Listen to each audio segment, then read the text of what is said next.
acknowledge the traditional custodians of the land on which I work and live, and recognize a continuing connection to land, water, and community. I pay respect to elders past, present, and emerging. Sovereignty has never been ceded, it always was and always will be Aboriginal land. We recognize the past atrocities against Aboriginal and Torres Strait Islander peoples of this land, and that they are still struggling, and that Australia was founded on the genocide and dispossession of First Nations people.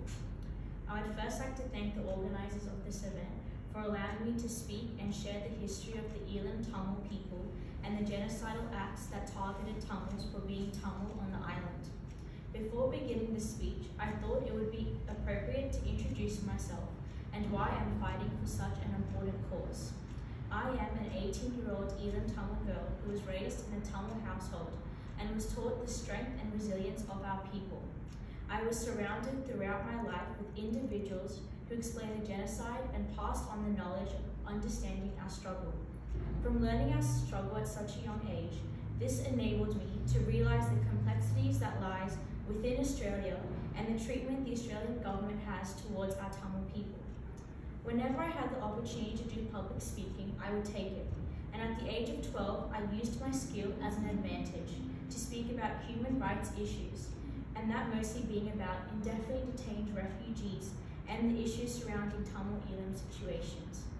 Last year in Year 12, I was able to go to the United Nations in Geneva and attend the 43rd session of Human Rights, where I spoke on the issues surrounding 2 Tamil refugees placed in detention, and one is still being kept in detention to date for 11 years and is now undergoing chemo as we speak. Today I have been given the opportunity to explain the Tamil Elam struggle and why it is unsafe for Tamil refugees to return to Sri Lanka. I will also explain the many myths surrounding our history. The island of Sri Lanka was divided into 3 kingdoms, being the Kingdom of Jaffna in the north, the Kingdom of Kandy in the Central Highlands, and Koti, the most powerful in the southwest.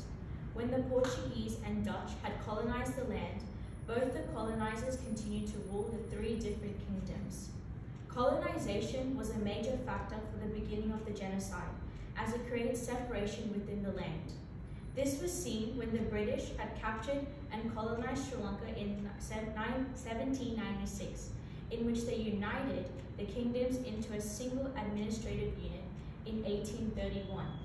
Sri Lanka gained its independence from the British rule in 1948, and the similar rule of Tamil Elam began alongside with the many deaths the Elam Tamils had to endure. Prior to 1956, the division amongst both communities were clear as day, and in 1956, the Sinhala-only rule was brought in through legislation where Sinhala would be the official language for the entire island. With this sort of measure, Tamils became marginalized, and this was done through the act of ethnically cleansing the culture. There were various measures that were taken to deny Tamils equal access to education and employment, creating Tamils to not have any of the same opportunities as the Sinhalese. Tamils who knew that this would continue created a resistance movement, which began in 1957, and to this day in 2021, it is still continuing. In 1957, it began with peaceful protests that were organized by Tamil representatives, but sadly, like every action the Tamils had taken, it was broken up with the Prime Minister, and at that time, being Bandara Nayaka and the thugs. This action did not stop the resistance the Tamil people had towards discrimination they faced from the Sri Lankan government. In 1961, the Tamil resistance moved to Jaffna, which are situated in the Tamil Elam area, but the Sinhalese army, also known as the Sri Lankan government army, was sent to Jaffna to break up the non-violent protests that was led by the Tamil Federation Party. Why did the government send their people to break up a non-violent protest when it was done to create awareness? That is what we must continue to ask, but we all know the answer, and that is the government has continuously tried to quiet us down from exposing the truth. In 1976, all the Tamil political parties became united under the leadership of S.J. Chelvanayakam QC from the Tamil United Federation, also known as TULF. The First Nation Convention the TLF had stated, the convention resolves that the restoration and reconstitution of the free, sovereign, secular, socialist state of Tamil Eelam, based on the rights of self-determination inherent to every nation, has become inevitable in order to safeguard the very existence of the Tamil nation of this country. The resolution had also stated that the Tamil youth in particular to come forward, to throw themselves fully in the sacred fight for freedom, and flinch not till the goal of a sovereign socialist state of Tamil Eelam is reached. Which from this quote, I can personally gather that throughout the many generations, we have been constantly fighting for a sovereign state for Tamil Eelam.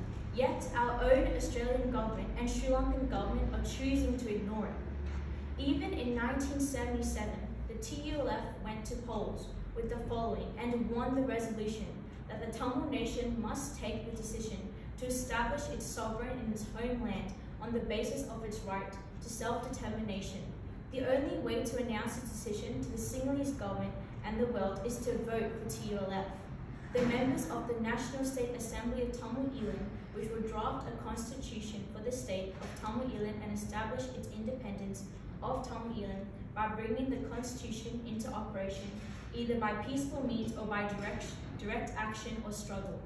So I ask you this, how come after we win and we're about to achieve Tamil Eelam, was this not allowed?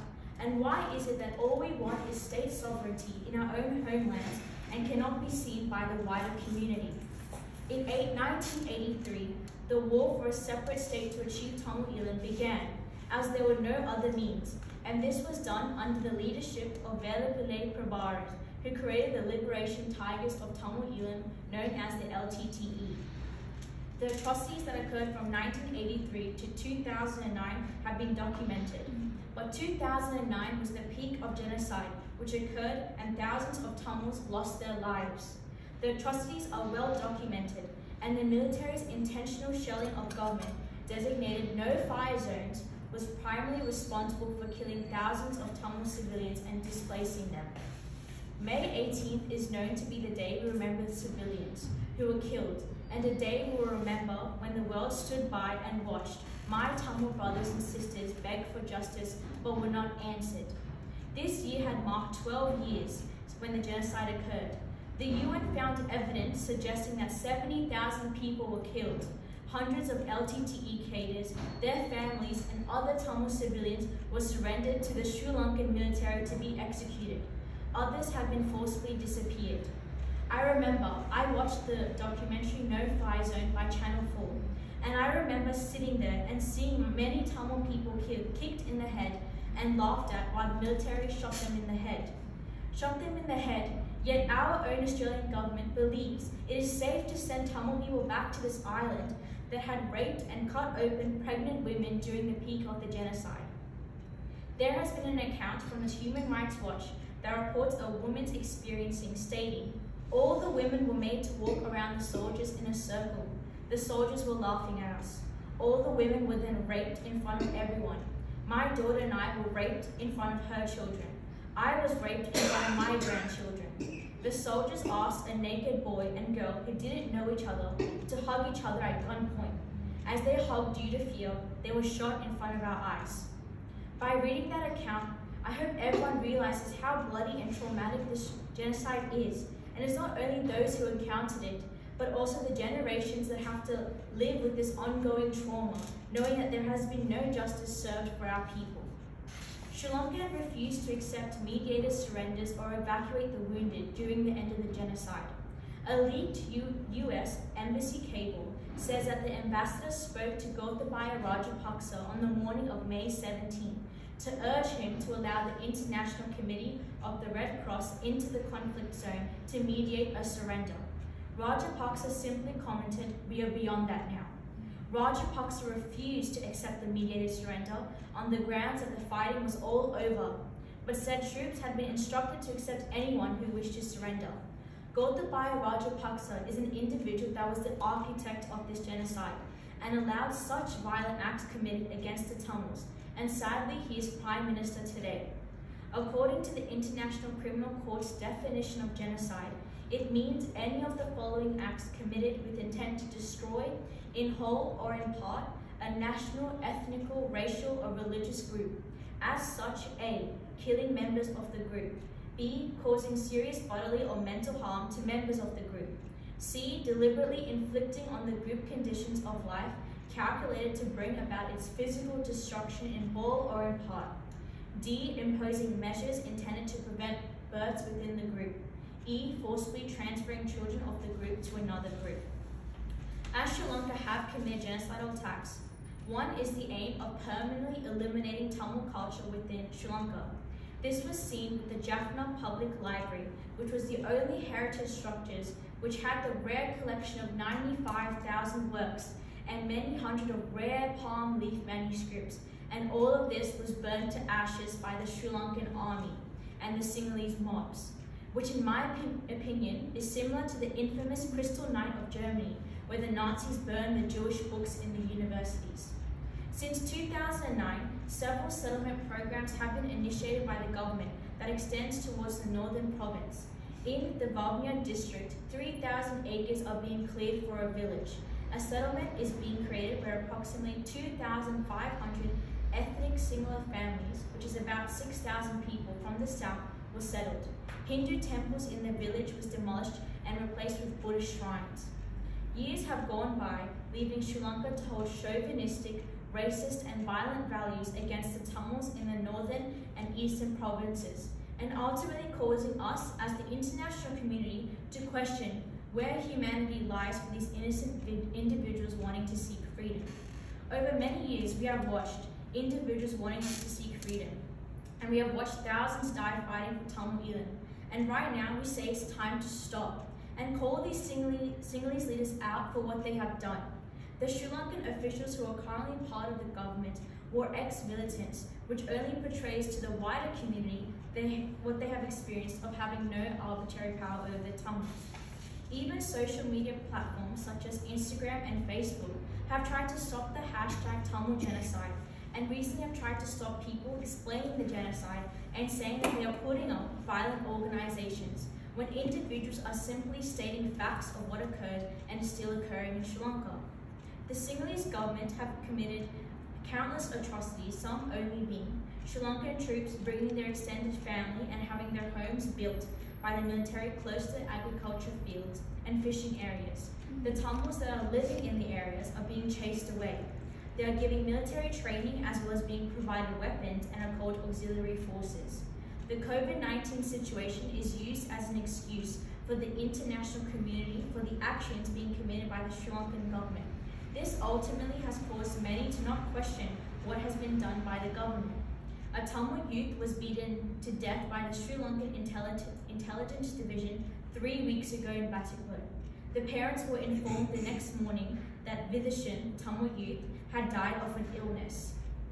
As well, people are placed in detention in Sri Lanka under the Prevention of Terrorism Act, where claims can be made against Tamils with suspicions of speaking out of what occurred in 2009 or even links to the LTTE. Dr. Navi Pillai, a former High Commissioner for Human Rights, recently stated this year that I hope someday that what happened in Sri Lanka is still, and what is still continuing to happen, will be tested in a criminal jurisdiction, whether it is the International Criminal Court, a hybrid court, or even a special tribunal which will hear the evidence.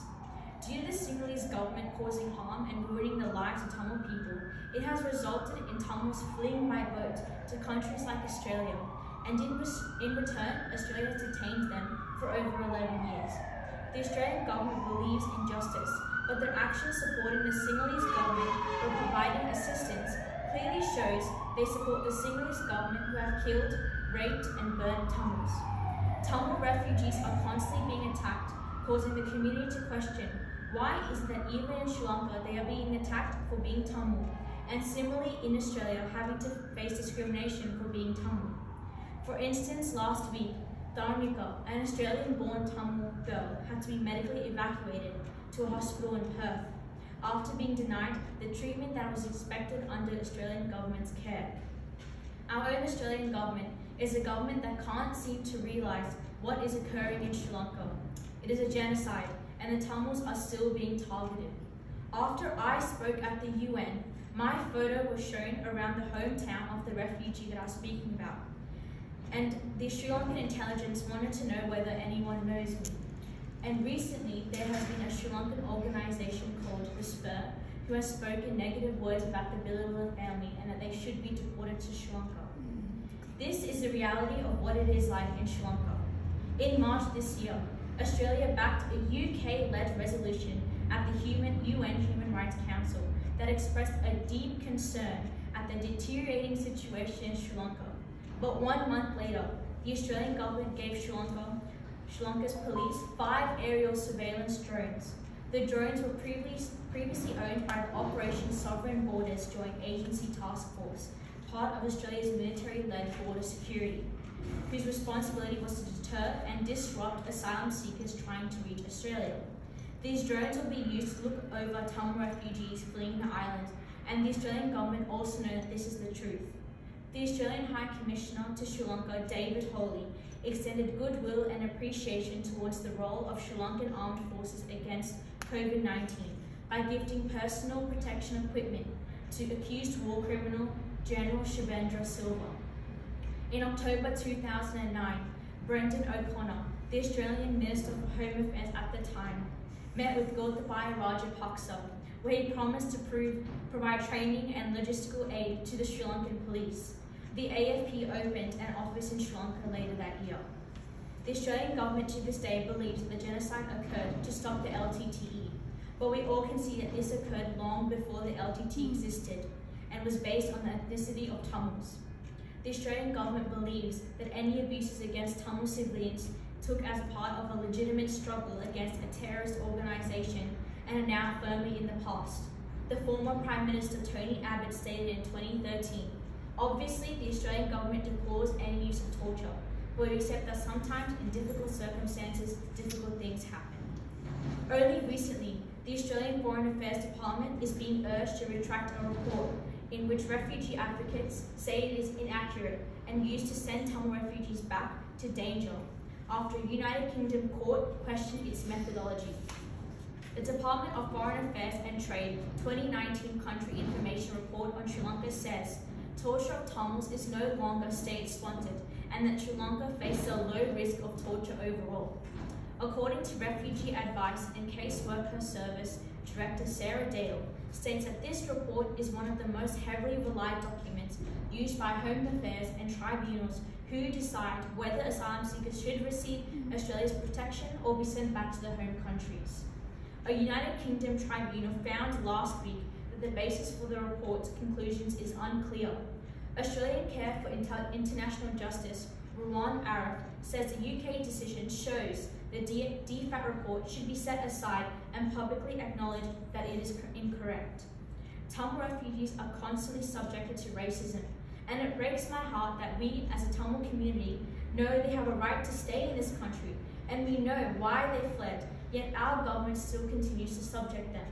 For example, I have been advocating for Rajan since I was 12. He is a Tamil man, the same age as my father, 47. Yet Rajan does not have a family and is not free. He's kept in detention for 11 years and is undergoing chemo. There's the Nades family, who are situated in Perth, and they're also subjected to racism by the Australian government and are facing possible claims of deportation and are not being sent back to Bilawila, even though they have 2 Australian-born kids. There's also Kanna, who is stateless and he has been detained. He states, "There is a small window and I can only go outside for 10 minutes every day." He has been placed in Yonga Hill detention away from Sydney, where his friends are to support him. The border force is trying to make him sign a document for him to be deported. I can go on with the many lists of Tamils who are placed in detention and continue to speak out for them. But I leave you all with this. As a nation, are we prepared to fight against the system that was made to oppress communities such as the Tamils from seeking asylum? Or will we continue to be quiet like other nations and watch individuals and families suffer in the hands of both the Australian and Sri Lankan government? I am ready to fight this government, and I've been since I was 12, so will you help me?